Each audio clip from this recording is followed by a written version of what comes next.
More than 50 girls and young women are kidnapped and trafficked out of Nepal to enter a life of slavery.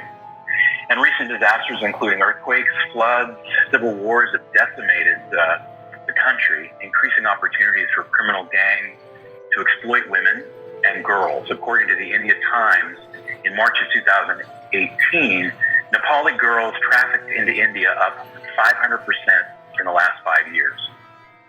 My friend and colleague Greg Mitchell, who's an assistant professor at UC Santa Barbara, introduced me to Alize and invited me to collaborate on the development of a new work using dance and spoken word to tell the stories of these victims. Choreographer Alize Bionic, founder of Solus Performing Arts Institute in Kathmandu, has been collecting narratives and oral histories from these victims exploited in the sex trafficking crisis for more than 2 years. My role was to transform Nepal's largest theater venue into a landscape for an impactful and emotionally resonant performance.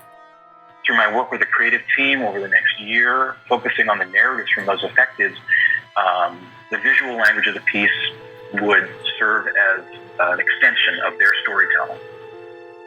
The intended audience for this project was varied. The extent of human trafficking is not readily understood by many Nepalis, even in the capital city of Kathmandu. So we hope to share these deeply personal stories to reach people who may not even comprehend the magnitude of the problem.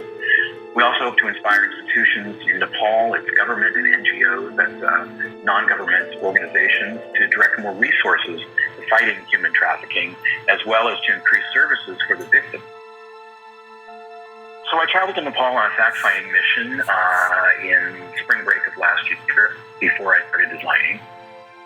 And renowned costume designer Olga Maslova, who is currently an assistant professor at the University of Illinois at Urbana, was commissioned to create the costumes for the piece. So here are some of her early inspiration images.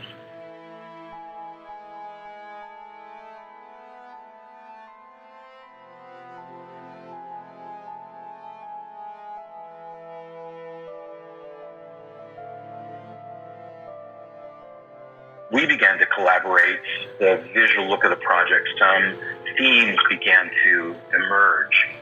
We began to explore this idea that the victims were one with their environment. The girls belonged to their village, belonged in their villages. So we started to research material to emphasize and underline this central theme. What if we used the same materials for the set as well as the costumes? How could we impart the idea that the girls and young women were literally torn from their homes? What fabric or paper could be ripped? During my fact-finding mission, I discovered fabrics such as silk or muslin were imported into Nepal from China and India. They weren't locally manufactured. So outside of felt, Nepal doesn't really manufacture textiles. But this led me to the discovery of a locally produced paper product made from local reeds and grasses on small frames. This product came in various thicknesses and tonal variations and had this magical translucency when we lit it from behind, but more on that later.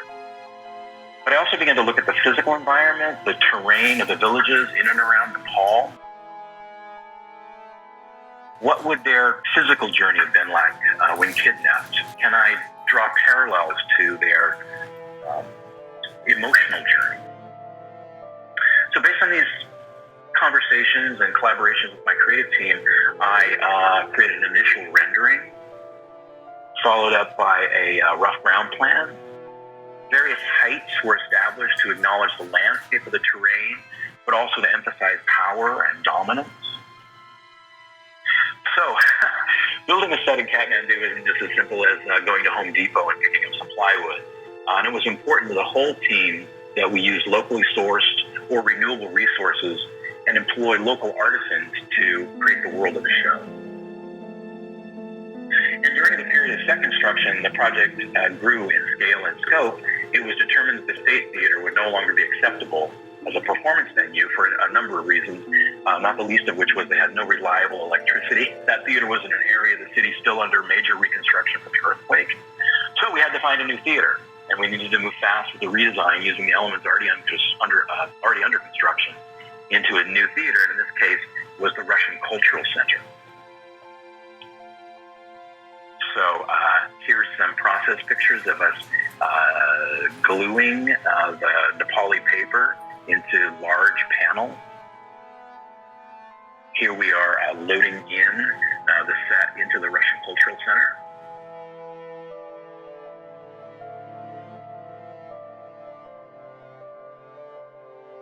This was the most terrifying scaffolding on the planet.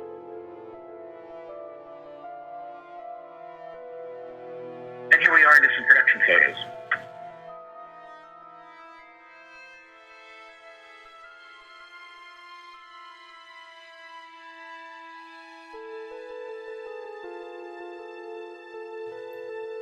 You can see that even the Nepali paper, when sort of glued in these shapes, created this idea of cliffs, but also this idea of entrapment and being bricked in.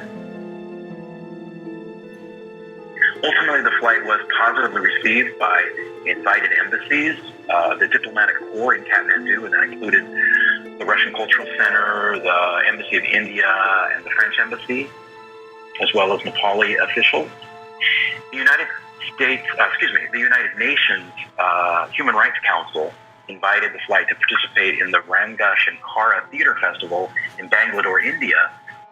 But then, of course, COVID-19 had another idea. But negotiations are still underway to present this at that theater festival. It's difficult to measure the impact one singular theater piece may have on a systemic worldwide human rights crisis. Child trafficking from Nepal has long existed, exacerbated by poverty, civil unrest, natural disorders, and population displacement. But this too can be seen as Nepal's Me Too movement, affecting 1 out of 4 Nepalis, and the conversation, long hushed, is now out in the open and being discussed widely. So one can view this hopefully as a new beginning. Going back! Going back! Going back!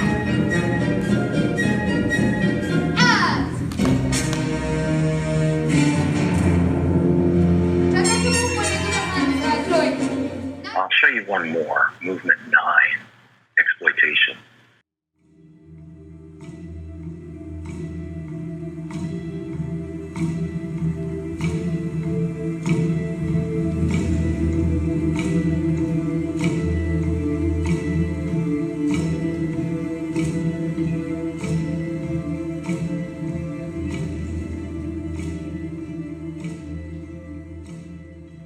So I do want to thank our chair, Norma Saldivar, and Dean Usher for providing me with a small faculty development grant, which allowed me greater participation in the project than I could have just on my own.